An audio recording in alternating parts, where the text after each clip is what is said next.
Hello hello hello hello. तो कैसे हैं आप सभी लोग? उम्मीद करते हैं कि आप सभी लोग अच्छे होंगे। तो देखिए, आज की वीडियो में हम पढ़ेंगे कि प्रकाश का व्यतिकरण क्या चीज़ होता है और व्यतिकरण क्या है।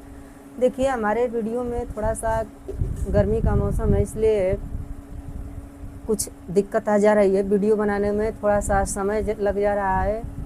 तो देखिए, यहाँ पर समय को ख़राब ना करते हुए हम व्यतिकरण शुरू करेंगे। तो देखिए, व्यतिकरण में इतना जान लीजिए कि प्रकाश का व्यतिकरण क्या होता है। व्यतिकरण सिंगल तरंग में नहीं हो सकता।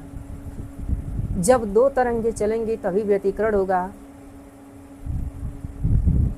और एक बात और है, जब दो तरंगे चलेंगी तो प्रकाश का व्यतिकरण होगा, लेकिन उसमें भी ऐसा नहीं है कि किसी प्रकार की दो तरंगे चलेंगी तो व्यतिकरण होगा, ऐसा नहीं है। व्यतिकरण के लिए एक चीज़ ज़रूरी है कि तरंग की आवृत्ति सेम होनी चाहिए,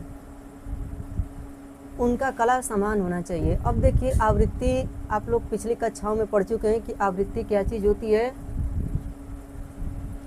तो देखिए, यहाँ पर हम बात करेंगे कि व्यतिकरण में तो जब दो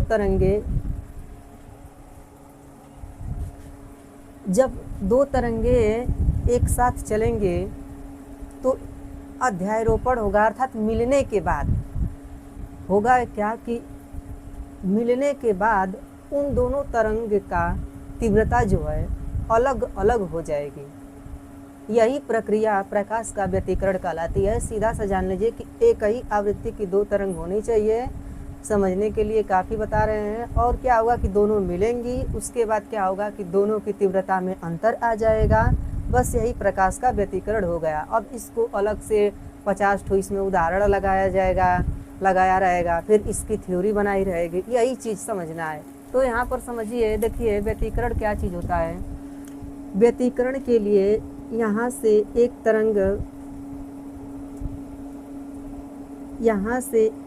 तरंग प्रकाश की ऐसे जा रही है और एक प्रकाश की तरंग इस प्रकार जा रही है। एक मिनट, गड़बड़ कर दिए ना। व्यतिकरण में प्रकाश की एक तरंग, यहाँ से प्रकाश की एक तरंग ऐसे जा रही है और एक प्रकाश की तरंग यहाँ से इस प्रकार चल रही है। अब देखिए, दोनों की आवृत्ति सेम है।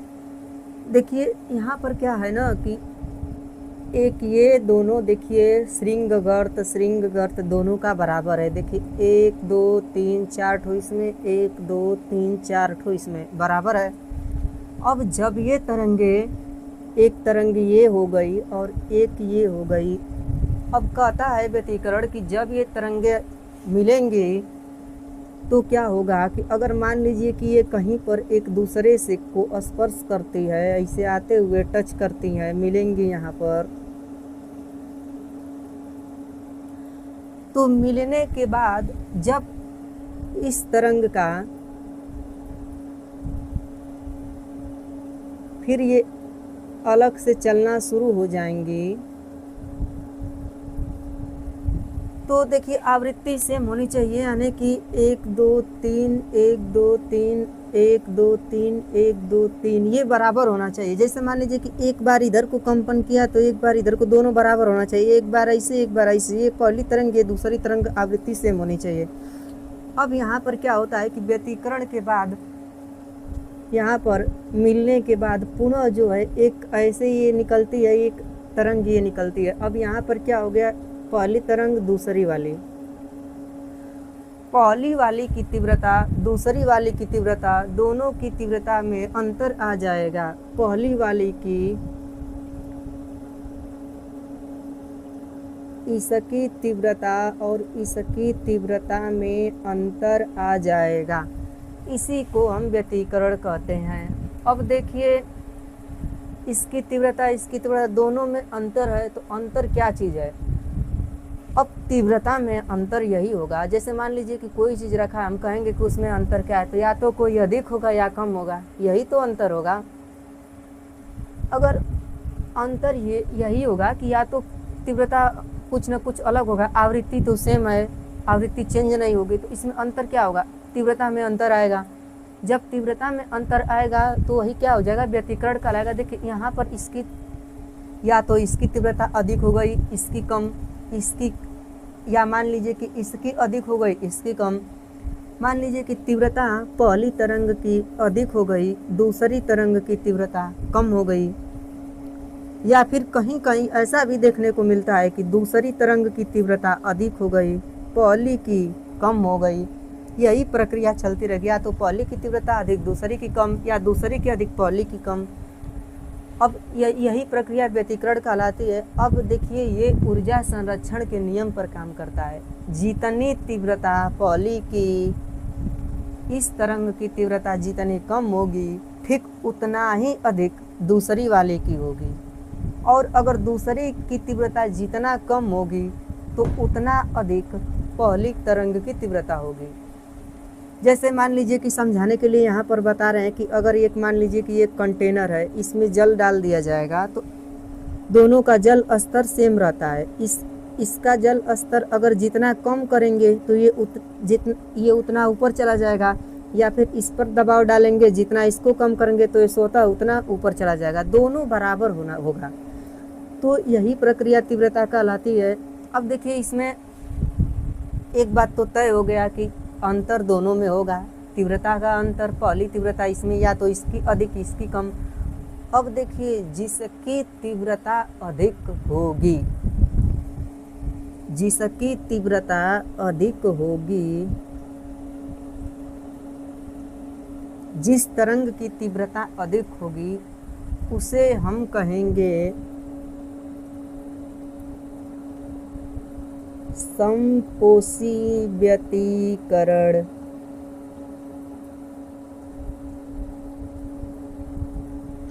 जिस तरंग की तीव्रता अधिक हो गई उसे समपोषी व्यतिकरण कहेंगे, और जिसकी तीव्रता कम हो गई उसको कहेंगे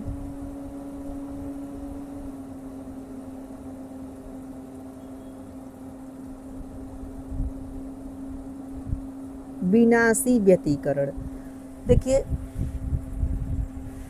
जिसकी तीव्रता अधिक है उसे समपोषी व्यतिकरण, जिसकी तीव्रता कम है उसे विनाशी व्यतिकरण कहेंगे।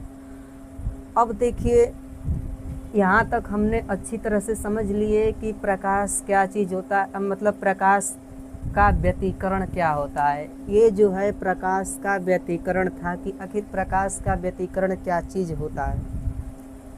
अब एक बात और है, एक ही आवृत्ति की दो तरंगे होनी चाहिए, लेकिन यहाँ पर एक बात फंसती है कि अगर प्रकाश स्रोत एक यहाँ पर बना दिया जाए और एक यहाँ पर प्रकाश स्रोत बना दिया जाए तभी तो दो तरंगे निकलेंगी, लेकिन ऐसा नहीं है। अब इसको थोड़ा सा अच्छी तरह से देख लीजिए, फिर आगे इसमें और चीज़ है उसको बताना है। अब नीचे लिखा है कि देखिए अगर दो स्रोत रहेंगे अलग अलग तो उनसे व्यतिकरण नहीं हो पाएगा, उनसे व्यतिकरण होना असंभव है।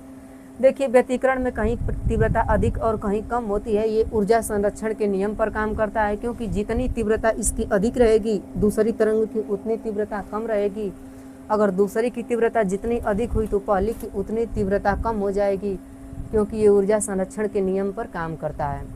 तो ये रहा व्यतिकरण और कुछ है नहीं। आगे इसमें और देखते हैं कि अगर यहाँ पर बात यह है कि दो तरंग है तो दो स्रोत प्रकाश का लेना पड़ेगा तब तो व्यतिकरण होगा, लेकिन नहीं, ये गलत है यहाँ पर।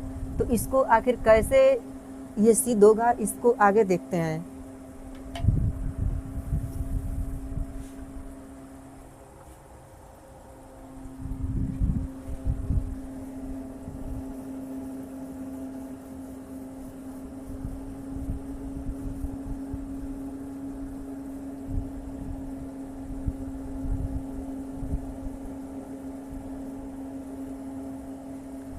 देखिए यहाँ पर लिखा है कि दो स्वतंत्र प्रकाश स्रोतों से व्यतिकरण असंभव होगा।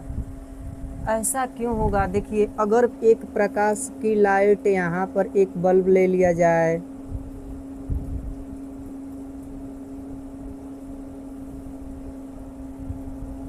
एक लाइट यहाँ पर ले लिया जाए और एक लाइट यहाँ पर ले लिया जाए।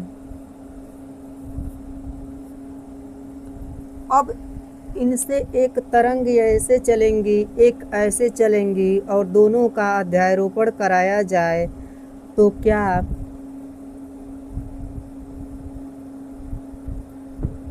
व्यतिकरण होगा? नहीं होगा, व्यतिकरण नहीं होगा। क्यों? क्योंकि देखिए दोनों की पहली बात की आवृत्ति अलग अलग होंगी, दोनों की आवृत्ति अलग अलग होंगी, इसलिए व्यतिकरण नहीं हो पाएगा क्योंकि आवृत्ति एक ही होनी चाहिए। तो पहली बात यह है कि व्यतिकरण नहीं हो पाएगा। अब देखिए इसमें एक बात और आती है कि देखिए जब अध्यारोपण होगा इनका तो इस पॉइंट नंबर 1 पहली तरंग की तीव्रता जब अधिक होगी तो इनकी आवृत्ति अलग अलग है, तो यहाँ पर तीव्रता में अंतर आएगा क्योंकि प्रकाश के में जो प्रकाश उत्पन्न करते हैं फोटॉन, तो यहाँ पर क्या होगा कि तीव्रता व्यतिकरण के लिए अलग अलग होगी, इसलिए व्यतिकरण नहीं होगा। क्योंकि जब तरंग-1 प्रकाश उत्पन्न करेगी, जब तरंग-1 से प्रकाश उत्पन्न होगा तो अध्यारोपण कराने के बाद उस टाइम सेकेंड का अंधेरा रहे, सेकेंड वाला उत्पन्न नहीं करेगा, और जब सेकेंड वाला प्रकाश उत्पन्न करेगा तो फर्स्ट वाला नहीं करेगा क्योंकि दोनों तो है प्रकाश। जब ये प्रकाश उत्पन्न करेगा उस समय ये नहीं करेगा और जब ये करेगा तो ये नहीं करेगा। तो हम अगर किसी स्क्रीन पर इसको देखने का प्रयास करें तो स्क्रीन पर सदैव हमें क्या दिखाई देगा? प्रकाश प्रकाश ही दिखाई देगा, अर्थात व्यतिकरण नहीं होगा। अब व्यतिकरण नहीं होगा तो यही कह रहा है कि दो स्वतंत्र प्रकाश स्रोत से व्यतिकरण नहीं हो सकता। अगर आप सोचें कि एक मोमबत्ती ले लें और एक टार्च ले लें, व्यतिकरण करा लें, असंभव है। लेकिन देखिए व्यतिकरण को आप देख सकते हैं, व्यतिकरण और विवर्तन को आँखों से देखा जा सकता है। इसका प्रयोग थॉमस यंग ने किया है, उसको अलग बताया जाएगा। देखिए व्यतिकरण जो है अनुप्रस्थ और अनुदैर्ध्य दोनों तरंगों में होता है। जल में अगर कोई पिंड गिराया जाए शांत जल में तो उससे जो तरंग निकलती है उसमें भी व्यतिकरण होता है। अगर आप चाहें तो व्यतिकरण को देख सकते हैं। तो देखिए उनका प्रयोग जो है थॉमस यंग का अगले दिन बताया जाएगा। उन्होंने अपना प्रयोग में दिखाए हैं कि आखिर किस प्रकार से व्यतिकरण होता है, लेकिन आप उसे सोचेंगे कि घर पर प्रयोग करके देख लें तो चूँकि असंभव है, क्योंकि उसको लैब में और चीज़ का अनेक प्रकार के औजार रहेंगे, उससे व्यतिकरण कराया जाता है जो कि घर पे आप नहीं देख सकते हैं। ऐसा नहीं है कि आप कर लेंगे। तो देखिए थॉमस यंग का प्रयोग कल बताया, अगले वीडियो में बताया जाएगा। यहाँ पर बस ये बताया गया कि आखिर व्यतिकरण क्या होता है और व्यतिकरण कैसे होता है। दो स्वतंत्र तरंग से नहीं होता है। अब देखिए दो स्वतंत्र प्रकाश स्रोत से व्यतिकरण असंभव है, लेकिन अभी व्यतिकरण को बताया गया है कि तरंग 1 और तरंग 2 होनी चाहिए। तो आखिर वो किस प्रकार है उनको अगले वीडियो में बताया जाएगा। तब तक के लिए इस वीडियो को यहीं पर समाप्त करते हैं। आप लोग अच्छे से पढ़ाई करते रहिएगा। बाकी अगले वीडियो में बताया जाएगा कि व्यतिकरण थॉमस यंग का प्रयोग बताया जाएगा अगले वीडियो में, और व्यतिकरण से संबंधित अनेक बातें परिभाषाएं दी जाएंगी, उसको समझाया जाएगा कि आखिर व्यतिकरण की परिभाषा क्या है। ये जो है इंट्रोडक्शन था व्यतिकरण का, इसमें केवल पहचान कराया गया है, बाकी अगले वीडियो में बताया जाएगा।